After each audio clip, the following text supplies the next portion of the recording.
Vibration. I'm Ann Margaret. Hi, babe. Yay. How are ya? Oh my gosh, it's so great to be with you. I feel like you're one of these people in my life that I just never spend enough time with. I know it's been a while. Well, we're in different places now. I know. I mean, that happens, when you move. And both of us got Yes. out of the city. Yes.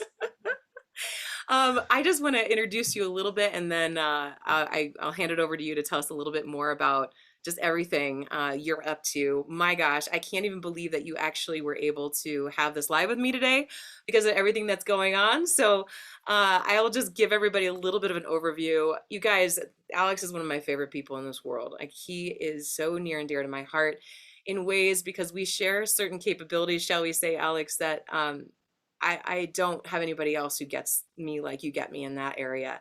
And for that, I'm so, so grateful. Alex is now, well, I met him 5 years ago now. Can you believe it, Alex?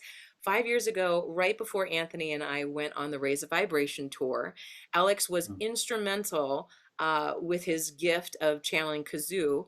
And we'll get into that in just a moment. But he was able to help Anthony and I get clear about what was next for us and what felt right. And when he said it and when it came through, it was like unbelievable clarity and resonance. When you hear truth, your body takes a deep breath and it's like, oh, yeah. I mean, that just kept happening when we sat there for, I don't know, however many hours we were together.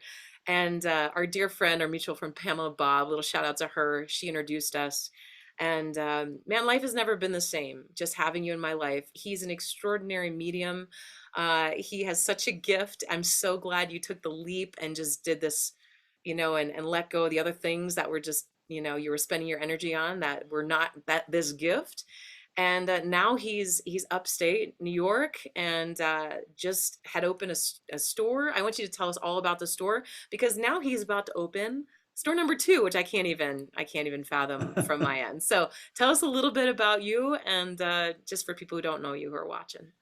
Yeah. Well, hi, I'm Alex. And my mediumship, I think, really started as an adult, but my communicating started earlier when I was 4 years old. I met a soul who I named Kazoo at 4 years old. And I've been speaking to him ever since. And it took a long time for me to kind of get to a place where I felt comfortable um, allowing anyone I was seeing and hearing to talk to me, let alone give other people information they're telling me.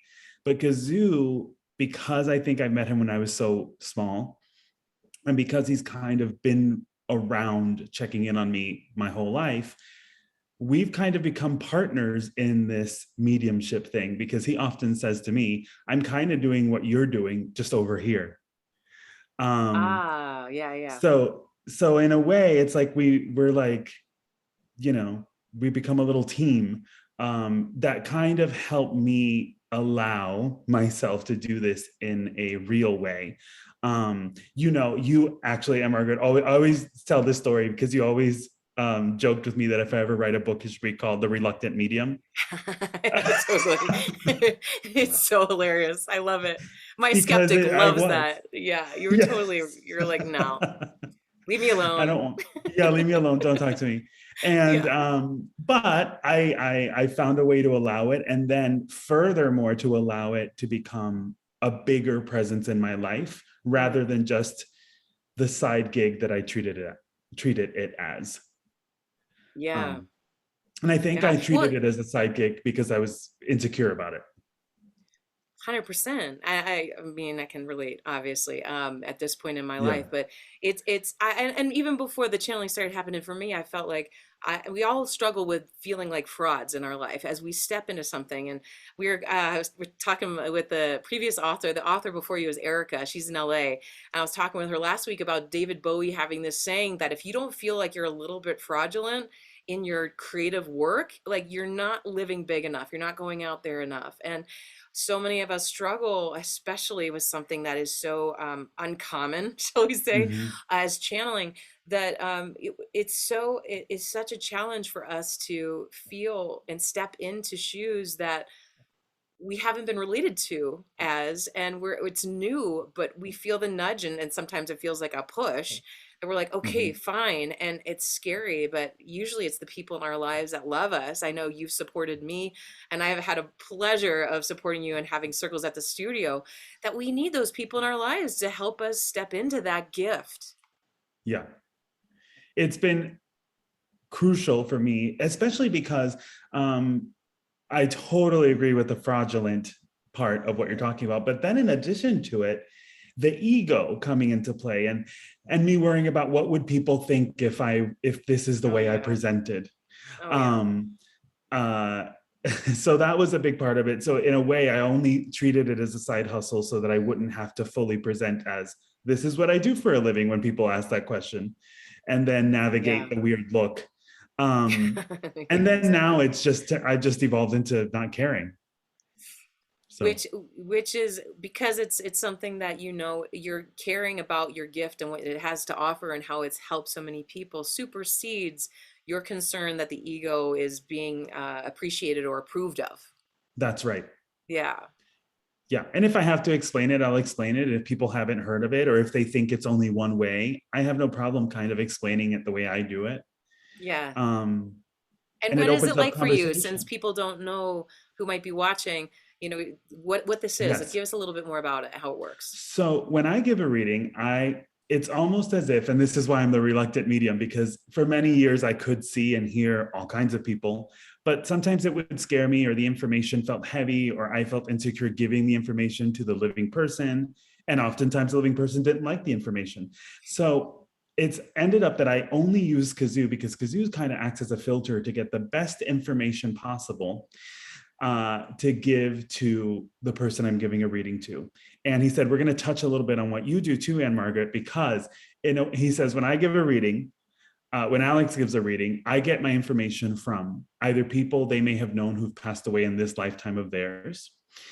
Another source of info is people they may have known in a different lifetime or realm Right. that's not the one that they're aware of now. And then his favorite place to get information is a collection of souls that he calls the higher ups. And he calls them that because he says they're the souls that have reached a point of enlightenment where they no longer have to practice this human life living thing. And they have little nuggets of wisdom to give without any emotional attachment. Beautiful, beautiful.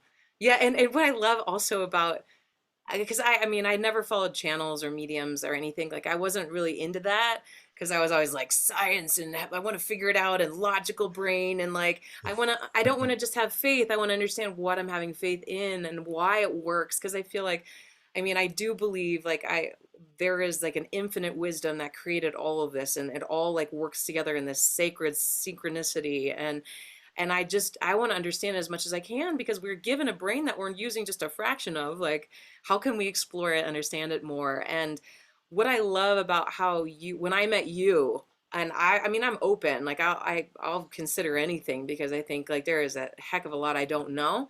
And if I'm Mhm. saying no, I'm closed off to this, then I'm missing out. There might be something that would inform me to either be a better person, to honor my life, live it better, or make bigger difference in the world. So why not consider it? It doesn't mean Mhm. you're going to get duped or hijacked or brainwashed if you know who you are and you're grounded. So Yeah. when I met you, I was like, I was definitely open. And then just the resonance of what you would say and how you were so grounded. And that's why I called you the reluctant medium, because like, I appreciate that. I appreciate the questioning it, not just going through blind faith into something that just feels right. I want to Yeah. understand it.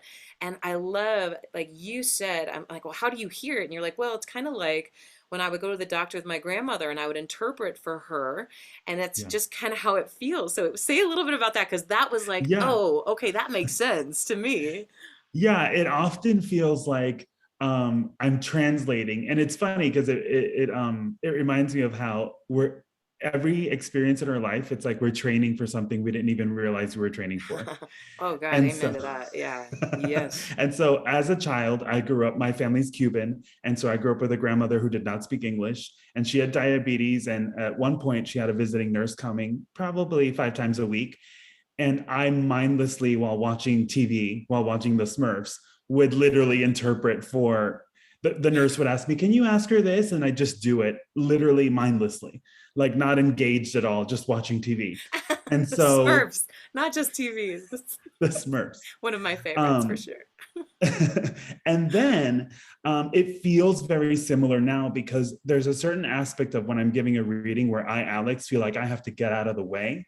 First of all, because it's none of my business. And secondly, Right. because I don't want my, uh, because it's none of my business, I don't want any thoughts of mine to pepper anything that's being said.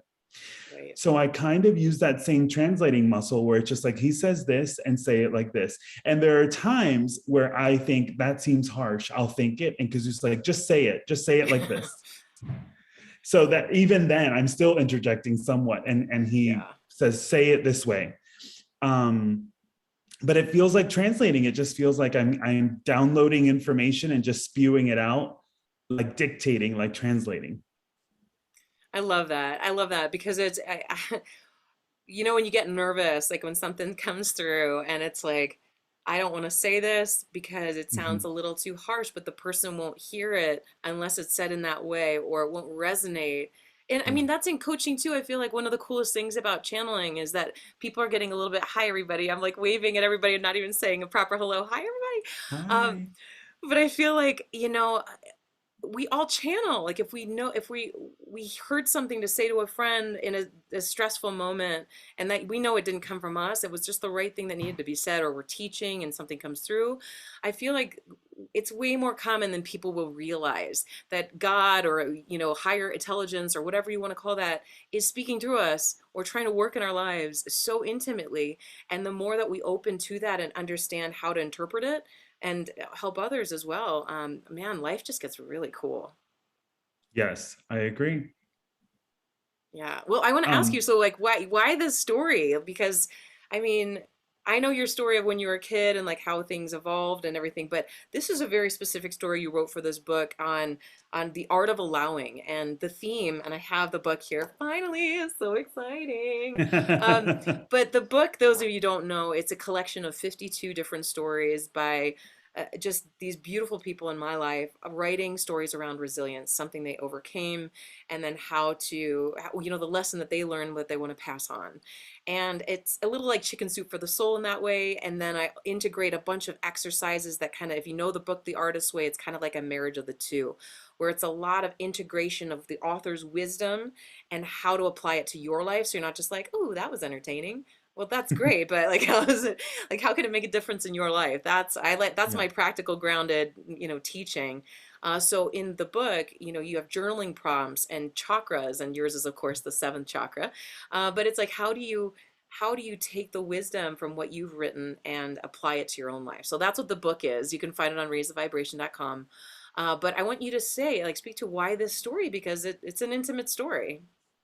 Well, I think at that moment, at the moment that I wrote it, it was right when we were a couple of months into the pandemic, but it had been just a little over a year since I had left a job that I absolutely was soul sucking. And it wasn't even just that one job. It was a series of jobs like that I just lily pad jump off to another one, to another one, to another one, so that it'd be fine and new for a couple months. And then I realized I don't want to do this. I'm giving all my energy and time. But in this particular job, I felt like I always had to wear an armor because people Mm, were so passive aggressive and gross yeah. um, and I started having panic attacks, which I had earlier in my life too. We have to relearn lessons all the time. I had Oh earlier yeah. in my life in college when I had to be in a sticky situation in order just to finish graduating, not wanting to do a play that I didn't want to be a part of, and Mm. the director was nasty, and so it mirrored that for me, this experience. Oh And so wow. panic attacks started coming up, and Kazoo said to me, he'd been saying to me, but I wasn't listening, that I had stuck in my head that the only way I'd be able to do readings for a living is if I went, once I made the same amount of money doing readings that I made at the survival job. So I had that kind of narrow minded rule stuck in my head. Yeah. And because of it, I wasn't allowing for 18 other opportunities that I wasn't thinking about. Um, and there's no way I was ever going to have the energy to give readings the way I wanted to when I was 60 hours of my life were stuck doing Right. a job. So how could I possibly make the same amount of money? So I finally decided to take a leap. And it was actually, you were right around the time, you were back in Astoria right around the time I decided to do it, having your party of closing or leaving the studio. Oh yeah, yeah, yeah. So I remember thinking the night before, I was on the phone with our friend Pamela Bob, and I just was talking about how I couldn't do this anymore. And she was like, just quit. And then for some She's so reason, good. yeah, and for some reason in that moment, I thought, yeah, you know what? If I did just quit, I'd be fine for several months. And if not, I'll go back to another one like this if I have to. But something finally gave me, not even, it wasn't even courage, it was a release. It was a, and that's why allowing, I think it wasn't something I had to work up to. It's something I had to let go of. The feeling of stability or security that suffering brought me. Mm, And so yeah. I let go, and I just decided that night. It was a Friday night. I decided it, and then Monday morning I gave notice. And that weekend, after I just made the decision, I had 5 inquiries come in for readings when I wasn't Hmm. having as many because I just wasn't available to it the way I Yeah. had been in the beginning. And from then on, I gave 2 months notice to cover my replacement. Um, and then ways of doing readings, including, you were part of that too, doing online group readings with people via Hmm. Zoom, which Hmm. I'd never heard of. And you introduced to me. Who knew we'd all be using it Yeah, I know, years later? right? Um, but I started doing readings in new, unique, different ways that I hadn't thought of because I only kept it in this narrow frame of how I could do it. Hmm. And so it just opened up so much for me to allow myself to, all I had to do was let go and just be available, let go and be available, which is what I do when I sit down and do a reading. I just wasn't doing it for my own life. Mm. How much do we always teach what we most need to learn, you know? Like, that's one of the gifts, and that's so cool because, in what the reader's taking away from your story, there's so many great lessons. But I mean, I was reading all these stories, trying to edit through tears because I was so inspired by all of them, and yours in particular, and relating so much to your story and on a personal level, but just that we really that it almost like you keep saying like allowing, and that's the theme of your week is allowance. But it's almost like I just keep seeing like the wind beneath the wings, like that are elevating and helping us fly. And if we are so committed to keeping our feet on the ground because it's what we know, whatever that means for you in your life, and Mhm. trying to control or stay secure, we will never fly and never find the great unique gift that each one of us has, whatever that is, because we're trying to package ourselves in accordance with somebody else's expectations or fears or projections or whatever that is. And I mean, that's one of the most inspiring things I took from your story. In your own words, like, what do you want people to take from your story? Well, just the idea, it sounds, I feel like it's a hard, in my readings, oftentimes allowance comes up, allowing. And Kazoo Yeah. always says, we need to bring this home for them because they don't understand that, because allowing is not an active verb. And we've all been conditioned that we have to do a thing to, Right. to achieve a Right. thing. Yeah. And so allowing is not doing anything other than releasing expectation so that there are more than that one way of, there's more than one outcome, Yes. more than that one way you're thinking it's supposed to go. All you have to do is show up, because you just said that. All you have to do is show up, Love literally. it. And people say that and we all hear it and it can land or not land with most of us. But he says the truth is, um, he wants to bring home I just want to tell this little story. I had a reading with someone right at the beginning of the pandemic, and he was an actor on Broadway, a dancer. He had been a dancer for years. And then all of a sudden, no No career. work. Yeah. And we had a reading, and he said, I really want to write a pilot about my unique life and being a dad and a gay dad and Asian and all this stuff. And Kazoo said, and he said, but I really wanted to go this one way. And I think it's, he was doing that thing that we all do. This is the outcome I want.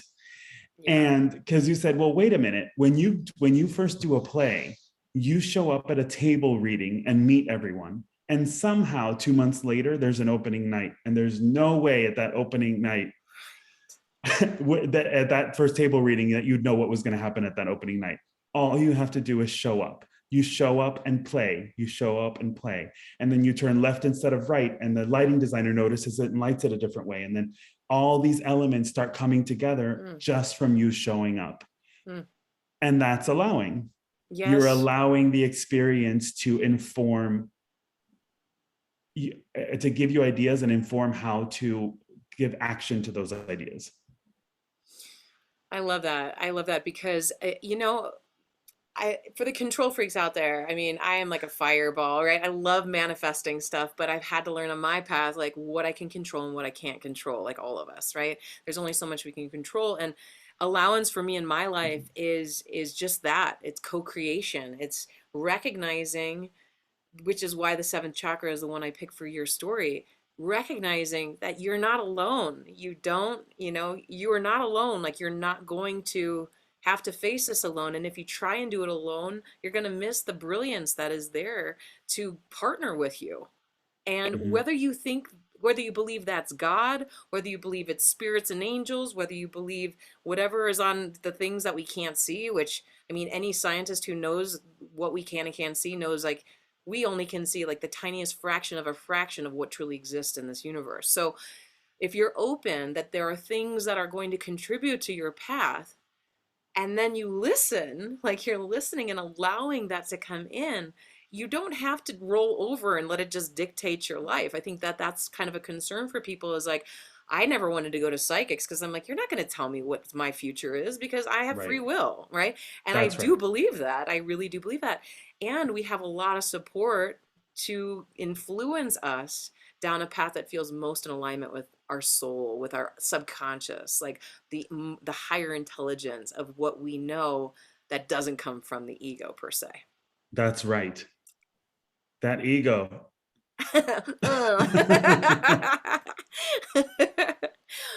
That ego. But and Kazoo, for people who are like, who's Kazoo? I know when I first heard that, I thought that was so adorable, and I think it's kind of perfect because last weekend, apparently George Jetson was born. Did you hear about this? Oh yes. Like his birthday was supposed to be like on the 25th, or like last Saturday or something of 2022. Yes. Like that was his birth date.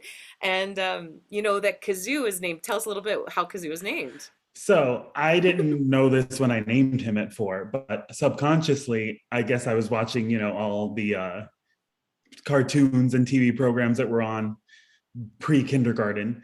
And so I've been watching the Flintstones and the Jetsons and I Love Lucy and all that stuff.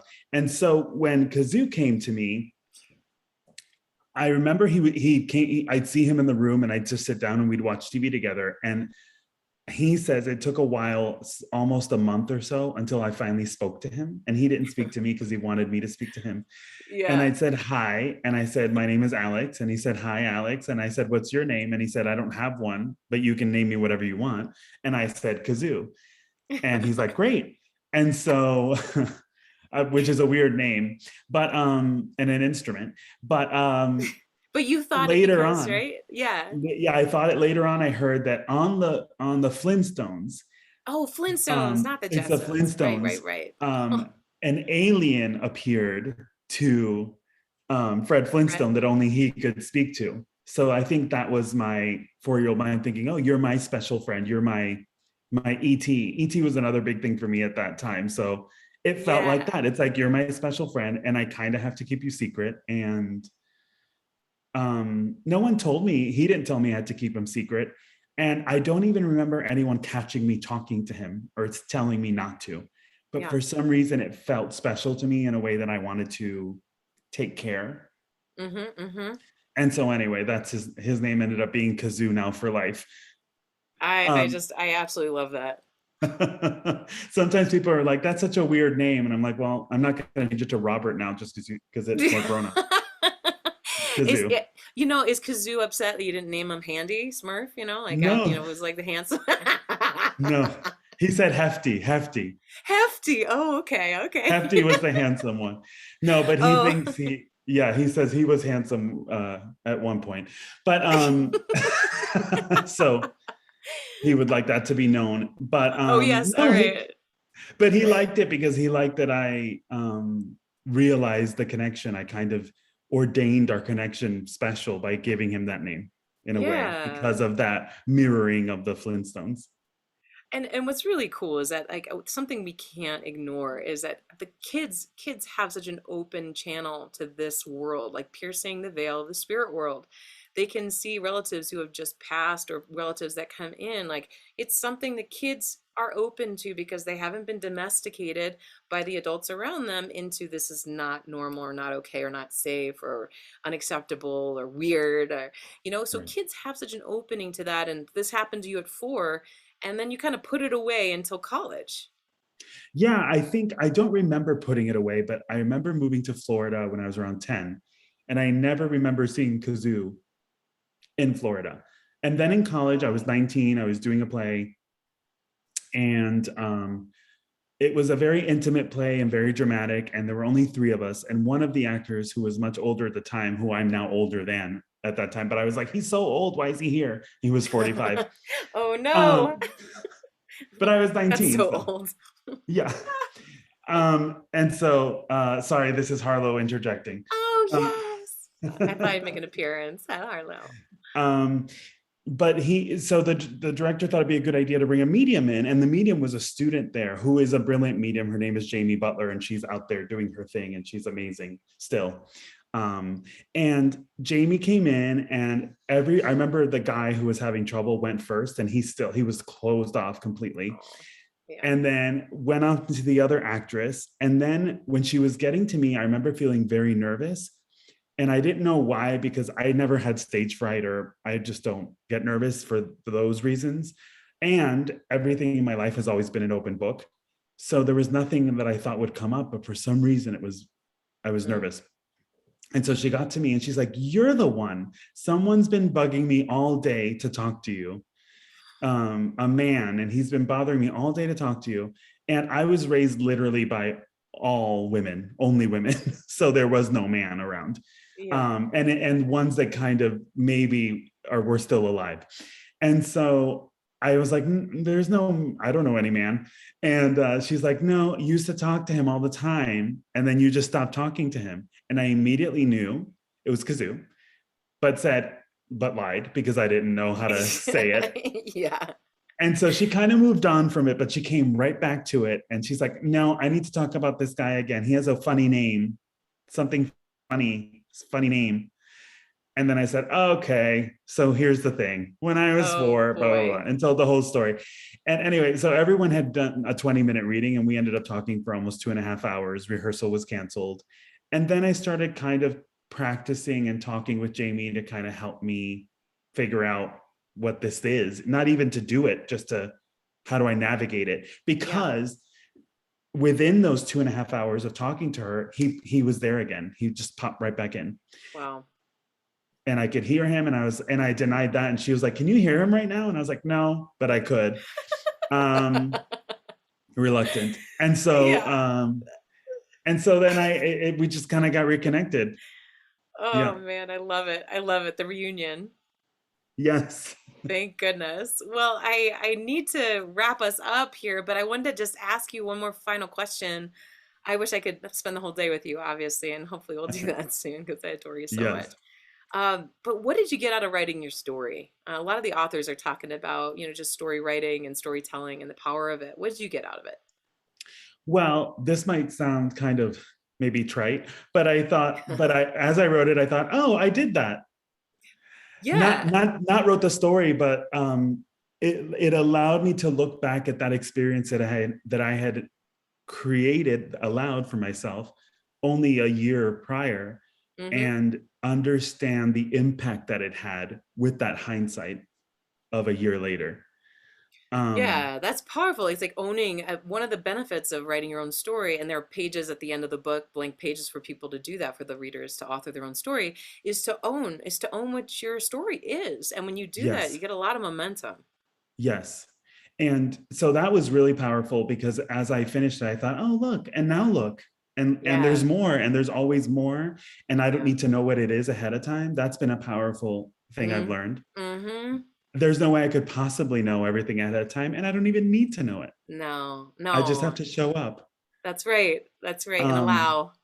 and allow. And then one other Yeah. thing that it lit a little fire in me is, even though you've told me many times, if you ever write a book, you should write a book. And I was like, no, no, no, no, no. And then it made me think, oh, but I could write essays like this about how mediumship has affected me, how what I've learned. I have a million funny stories. I have Oh poignant yeah. stories. I have Oh many yeah. ideas. So I thought, oh, maybe this is the way. It's not necessarily a memoir Yes. or a help book, or it's more just, here's just some stories that I can infuse with me and Kazoo and let Mm-hmm. them resonate with the reader however they're supposed to. And so Love it. I'm in a project right now of opening a second store, but after that, I want to sit down and start just knocking out essays like they're songs for an album, and Yeah. hopefully collect them together into a piece that I want to call Fine, I Can See You. Yes, Store I essays love from it. a reluctant medium. Oh, I love it. I love it. It's brilliant. I'll be the first. I want the first copy, my friend. There's so many amazing stories that you shared with me that I know, like, just to grab them and put them in writing so people can understand that there is something out there also, that we're just helping each other see different expressions of this life. Yeah, And you have such a unique experience and your expression, and I just am so grateful that you're my friend, and just that we can relate to each other and identify in ways that I don't really do that with other people. So just so grateful for your presence in my life. And Kazoo, absolutely adore Kazoo. And thanks for being a part of this book and of contributing your course. wisdom. Where can people find you? I want people to know, like, where do they go? Well, I'm Alex the Medium on all social media, although I have imposters out there now. Are you Yeah, having you this do. problem too? Yeah, no, no, I'm not as famous as you are. Oh, I don't think it's No, fame because I've gotten imposter people reaching out on your behalf yeah. and report the accounts. If you're doing, if it's not his account, report them. Yeah. And you'll know, Crazy. so it's basically Alex the Medium. Usually the imposter add another letter in there, or a Yeah, exclamation point, but it's just Alex the Medium. And then alexthemedium.com is my website where you can see everything, including my Instagram feed on my own website. So yeah. um, that's where I am And at. it's such great content, you guys, and following him, because there's just like inspirational quotes every day and just things that he puts out there to really connect. Inspired to book a birthday reading, Alex. I will reach out. And you guys, thank you guys so much for joining us. I can't. There is also a girl in my town. She lives right near me, who just bought the book. Her name is also Anna, a different Anna though, I think. And Yes. yeah, yeah, yeah. So shout out to Anna too, who is my neighbor. But I met through you. Oh, awesome. I Well, love I it. love you, baby, so much. You guys, thank you all so much for joining us. Alex, Kazoo, you guys, your family. I'll see you again Thank soon. you. Thank you so much. Love you so much, everybody. Thank you for joining. Until next time, keep raising the vibration.